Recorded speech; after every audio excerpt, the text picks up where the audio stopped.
अगर आपको insurance industry में सक्सेसफुल होना है, सक्सेसफुली लोगों को कन्विंस करना है, उनको अपनी टीम में रिक्रूट करना है, अपना ब्रांड ऑनलाइन डेवलप करना है, लोगों को अलग अलग तरीकों से इन्फ्लुएंस करना है, लोगों को कन्विंस करना है अपनी टीम में ज्वाइन होने के लिए, तो एक चीज से आपको बच के रहना पड़ेगा और वो है लोग क्या कहेंगे।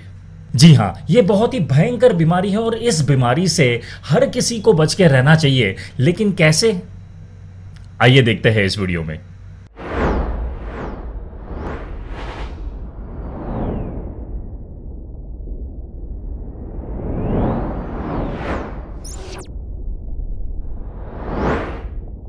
हाय, मेरा नाम है रवि और अगर आप पहली बार आए हो इस चैनल पे तो आपको बता दूं कि agentsrecruitment.com में हम ऐसी ही कई सारी मास रिक्रूटमेंट एक्टिविटीज के बारे में बात करते हैं जिससे ज्यादा और बेहतर एजेंट्स रिक्रूट हो। और अगर आपने अभी तक इस चैनल को सब्सक्राइब नहीं किया है तो प्लीज सब्सक्राइब कीजिए, क्योंकि एजेंट्स को रिक्रूट करने के ऐसे कई सारे यूनिक और प्रोडक्टिव तरीकों के बारे में हम बात करते हैं इस चैनल पे। तो हम बात कर रहे थे एक ऐसी भयंकर बीमारी के बारे में जिसका नाम है लोग क्या कहेंगे। तो आज इस वीडियो में ना हम इस बीमारी के बारे में डिस्कस करने वाले हैं और इस बीमारी की वजह से हमें क्या क्या नुकसान होते हैं उसके बारे में भी बात करेंगे। देखिए, on a very serious note, ये जो बीमारी है ना, ये इतनी भयंकर साइकोलॉजिकल बीमारी है जिसने आज तक न जाने कितने लोगों की जान तक ले चुकी है और कितने लोगों को अपने प्रोफेशन में फेल भी करवा चुकी है। जी हाँ, अच्छे अच्छे लोग अपने बिजनेस में, अपने करियर में काफी अच्छे मकाम पे पहुंचने के बाद भी जब इस बीमारी का शिकार होते हैं ना,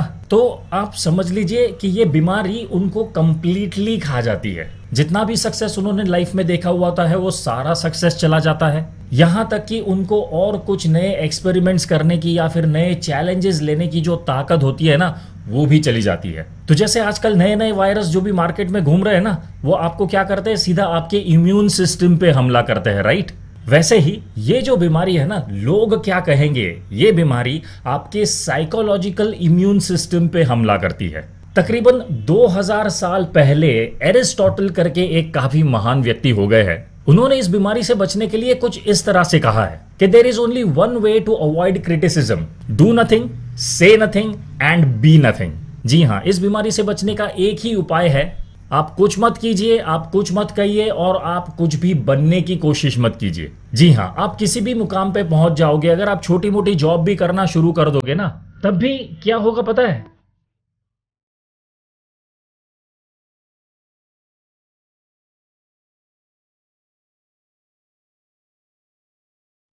हाँ सही है, बराबर है ना।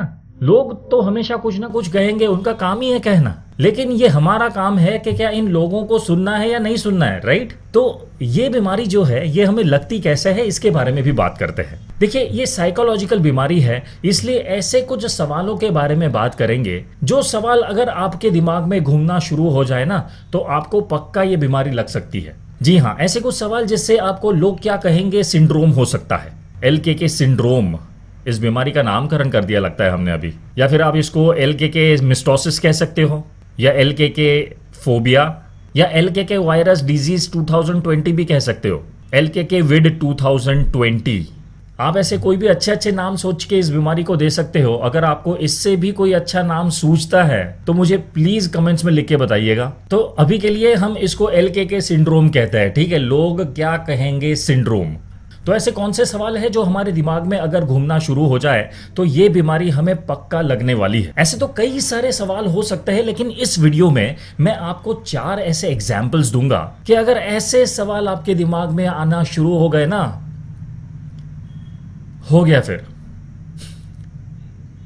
सवाल नंबर 1, क्या आप सेफ खेल रहे हो, आर यू प्लेइंग सेफ।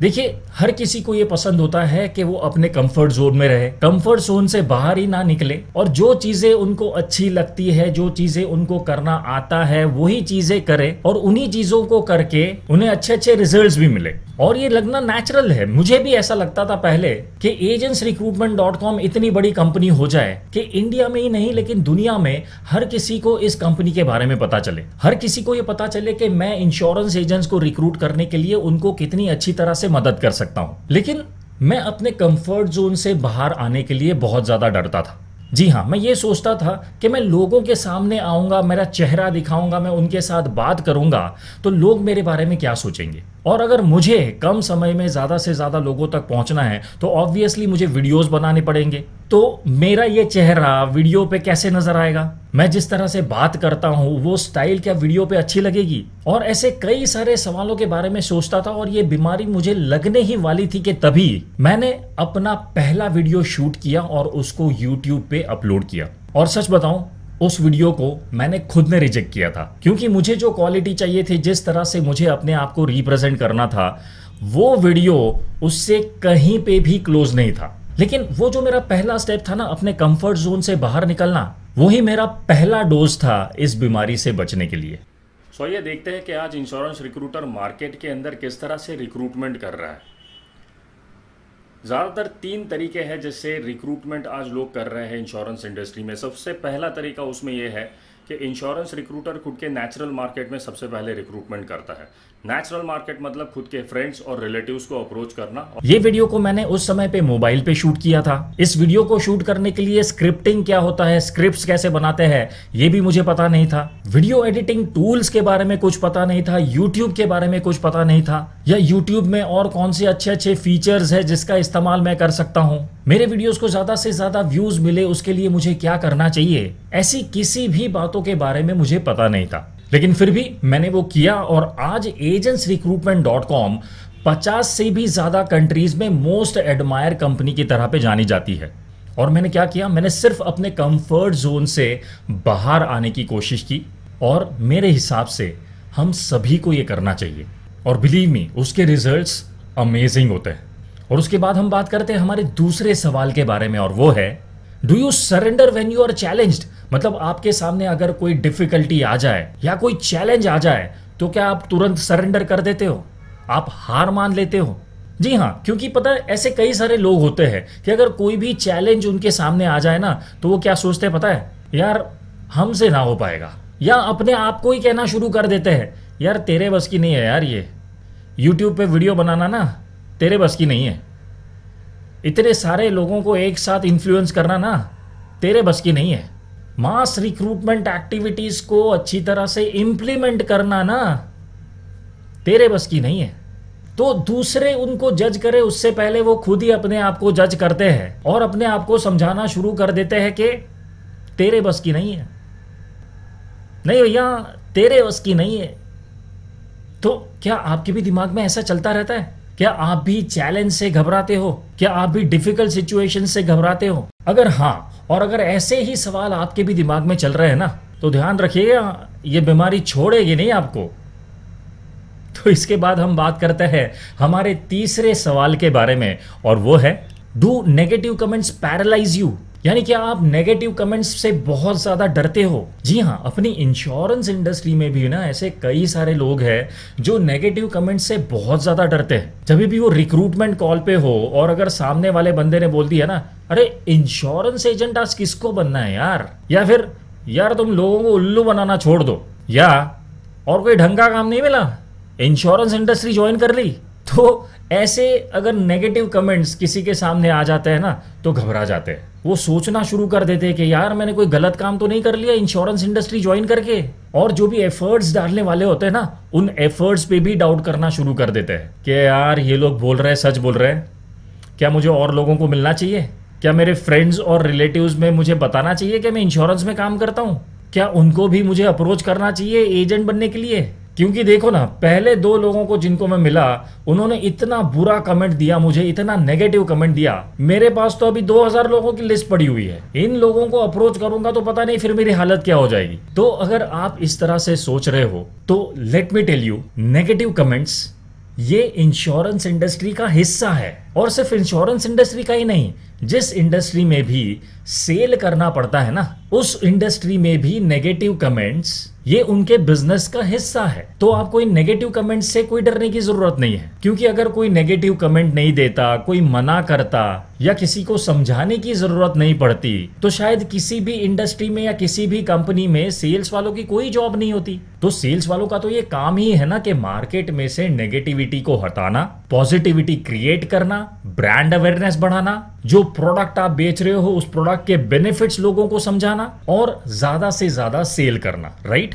तो अगर आप ही नेगेटिव कमेंट से डरने लग गए तो कैसे बिजनेस होगा फिर? और इसके बाद हम बात करते हैं हमारे चौथे सवाल के बारे में, और वो है, are you afraid by the fear of being disliked और जज्ड? या अगर आप लोगों को पसंद ना आए या लोग आपको जज करना शुरू कर दे तो आप घबरा जाते हो? देखिए, आप सुबह से लेकर शाम तक कोई भी काम करो ना, वो किसी को पसंद आता है और किसी को पसंद नहीं आता है। जैसे आप जॉब पे जाते हो तो आपके पेरेंट्स को, आपकी वाइफ को या फिर आपके हस्बैंड को काफी पसंद आता है, लेकिन आपके बच्चों को पसंद नहीं आता है क्योंकि आप उनसे दूर जा रहे हो, राइट? आप ऑफिस में भी जो काम करते हो वो किसी को पसंद आता है, किसी को पसंद नहीं आता है। तो ये जो लाइक्स और डिसलाइक है ना, ये हमारे लाइफ का हिस्सा है। कई लोगों को सोशल मीडिया पे अगर डिसलाइक आ जाए ना तो उससे भी बहुत बड़ी तकलीफ होती है। कोई भी नेगेटिव कमेंट्स अपने फ्रेंड्स के पास से मिल गया या फिर अपने रिलेटिव्स के पास से आ गया तो भी बहुत ज्यादा घबरा जाते हैं। फॉर एग्जाम्पल, किस टाइप का शर्ट पहना है यार इसने, इसको पता नहीं है ऑफिस में कैसे शर्ट पहन के आते हैं। अगर ये बात सुन ली गलती से भी अगर ये बात कानों पे पड़ गई ना तो पूरा दिन खराब हो जाता है। या फिर कई बार लोग हमें जज करना शुरू कर देते हैं। अगर मैं अपनी कंपनी में एक एवरेज परफॉर्मर हूं या चलिए मान लीजिए नॉन परफॉर्मर हूं, तो पूरे ब्रांच को यह लगता है कि मैं किसी भी कॉन्टेस्ट में क्वालिफाई नहीं हो पाऊंगा। और जब 30-40 लोग हमारे बारे में इस तरह से सोचते हैं ना ऑन डेली बेसिस, हर रोज, तब हम भी अपने बारे में ऐसे ही सोचना शुरू कर देते हैं और नोटिस बोर्ड की तरफ देखना ही बंद कर देते हैं कि भैया कौन सा नया कॉन्टेस्ट आया है। या फिर हमारी मॉर्निंग मीटिंग्स में जब हमारे बॉस किसी नए कॉन्टेस्ट को लॉन्च कर रहे हैं या फिर उसके क्राइटेरियाज बता रहे हैं, तब हम हमारे मोबाइल में घुस जाते हैं। क्यों करते हैं ऐसा? क्योंकि हम हमारे बारे में भी यही सोच रहे हैं कि भैया तुमसे ना हो पाएगा, या फिर मैं जो भी नया करने का ट्राई करूंगा वो लोगों को पसंद नहीं आएगा, मेरे बॉस को पसंद नहीं आएगा, मेरे कलीग्स को पसंद नहीं आएगा। और अगर अनफॉर्चुनेटली उससे कोई रिजल्ट नहीं मिला ना तो फिर तो लोगों को चांस मिल जाएगा बोलने के लिए कि देखा, मैंने तो पहले से कहा था तुम्हें। यार, हम जो कर रहे हैं वही करो ना, क्यों अपना दिमाग लड़ा रहे हो? तो ये जो लोगों का जजमेंटल नेचर है या फिर लोग हमें लाइक या डिसलाइक करते हैं ना, इससे कई लोगों को बहुत ज्यादा प्रॉब्लम होता है। कई लोग परेशान हो जाते हैं और अपना काम भी ढंग से नहीं कर पाते। तो ऐसे हजारों सवाल हो सकते हैं रियल लाइफ में जो अगर हमारे दिमाग में घर कर जाए ना या फिर हमारे दिमाग में चिपक जाए तो हमें ये बीमारी पक्का लगेगी। कौन सी? लोग क्या कहेंगे सिंड्रोम, LKK सिंड्रोम। लेकिन क्या आपको पता है कि मुझे ये बीमारी क्यों नहीं हुई? वो इसलिए क्योंकि मैं एक चीज से बहुत ज्यादा डरता हूं, शायद मरने से भी ज्यादा उस चीज से मैं डरता हूं, और वो है रिग्रेट। जी हाँ, मुझे आज से 20 साल बाद या 30 साल बाद जब मैं रिटायर हो चुका हूं अपने काम से, काफी बूढ़ा हो चुका हूं और फिजिकली इतना कैपेबल नहीं हूं कि मैं कहीं पे भी जाके कमा पाऊं या कोई भी नई चीज कर पाऊं, तब मुझे मेरे दिमाग में ये सवाल नहीं चाहिए कि काश मैंने ये चीज कर ली होती तो आज शायद मेरी लाइफ कुछ और होती। जी हाँ, और बिलीव मी, ये बहुत ही ज्यादा खतरनाक सिचुएशन है। आप कभी वृद्धाश्रम में जाइए, वहां पे जो भी लोग बैठे हैं ना उन सबसे मिलिए, और आई बेट कि 90% लोग जो आपको वहां पे मिलेंगे ना वो आपको एक ही बात कहेंगे कि काश मैंने वो कर लिया होता। तो आई एम श्योर कि आपको ये वीडियो काफी अच्छा लगा होगा। अगर हाँ तो इसे लाइक और शेयर जरूर कीजिएगा। और अगर आपको ऐसी ही कई सारी मास रिक्रूटमेंट एक्टिविटीज के बारे में जानना है जिससे आप कम समय में ज्यादा से ज्यादा लोगों को अपनी टीम में इंश्योरेंस एजेंट के तौर पे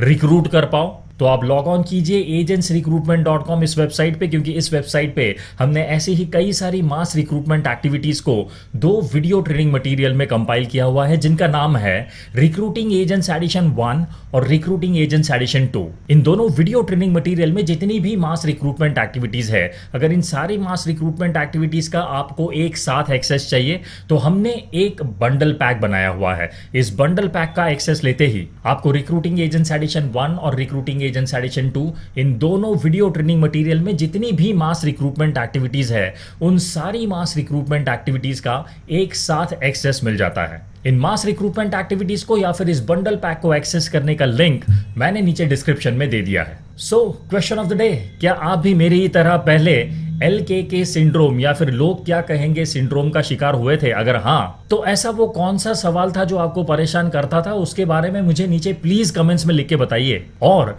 अगर आपने अभी तक इस चैनल को सब्सक्राइब नहीं किया है तो प्लीज सब्सक्राइब कीजिए, क्योंकि एजेंट्स को रिक्रूट करने के ऐसे कई सारे यूनिक और प्रोडक्टिव तरीकों के बारे में हम बात करते हैं इस चैनल पे। तो मिलते हैं अगले वीडियो में।